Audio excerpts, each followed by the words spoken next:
So today we're here at High Pines Brewing in Roseville, Minnesota. This is a pretty new brewery, opened up the last couple months. They have a kitchen here, which is Tipsy Steer.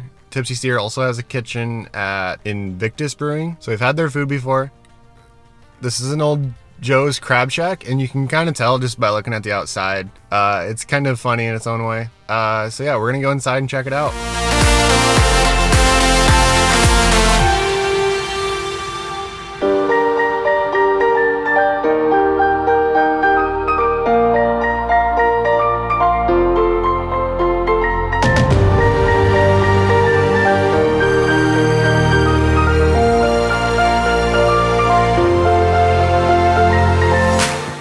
So we just finished up at High Pines. It is sprinkling a little bit, so hopefully that's not making too much noise. So yeah, I didn't really have any expectations for the beer.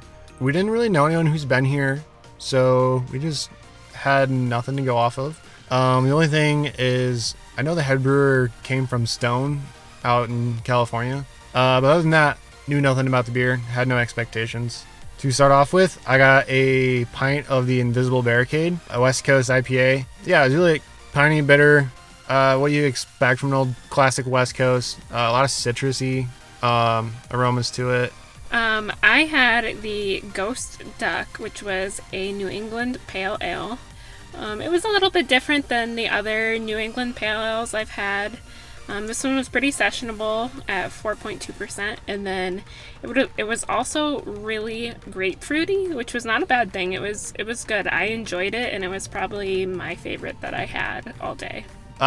One of my main complaints is that they use unbranded shaker pints, which it is a newer place, so they might be working on ordering something, but I don't like shaker pints. Especially the unbranded ones like that. That's a little bit of me that I like to have a good picture, and they just don't make for good pictures. And also they're not a full pint, so there's that too. For food, we had some of the food from the Tipsy Steer kitchen. I ordered the short rib grilled cheese, which I really enjoyed that. It was just super cheesy, and the short rib was nice and juicy on it. It was a really good sandwich. I got fries with it.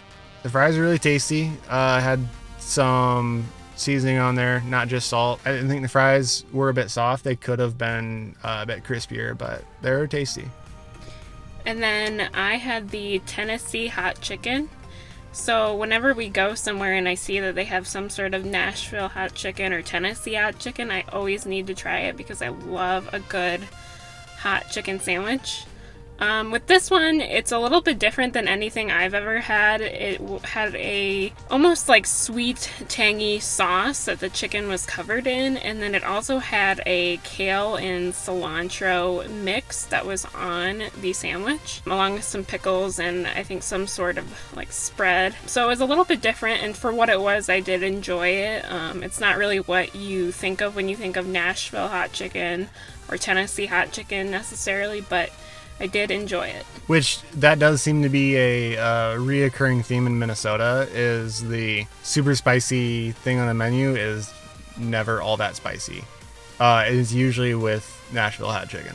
And then we finished it off with a flight of 3 beers. The first of which was a double dry hopped hazy IPA called Le Juicy Boy Has Arrived. It was really fruity, tropical, a little bit marshmallowy in the aroma. One of the other beers we had in our flight was Sassy Old Unicycle Rider, and that was a raspberry and chili pepper sour.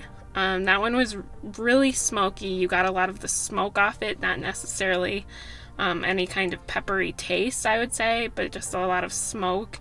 And then it was very fruity, so I was actually pretty impressed with this one. I do wish there was a little more chili flavor on it, but it had a really good balance of the smokiness and the fruitiness, which I think is kind of hard to find. And we actually talked about how we've had troubles with having smoky beers. Just within the last few years, it's kind of a hit or miss thing for us to really enjoy. So having this one where it was really nicely balanced was really good. And the last beer we had in the flight was called Bahama Llama, which was a brown ale with coconut and hibiscus. I pointed at this on the menu and I said, it sounds disgusting, but I want to try it.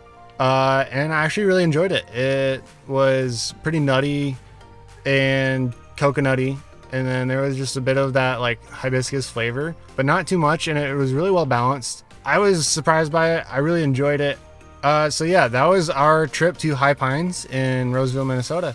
Thank you for watching that video. If you really liked it, make sure to like, subscribe, comment, ring the bell, and follow me on Instagram.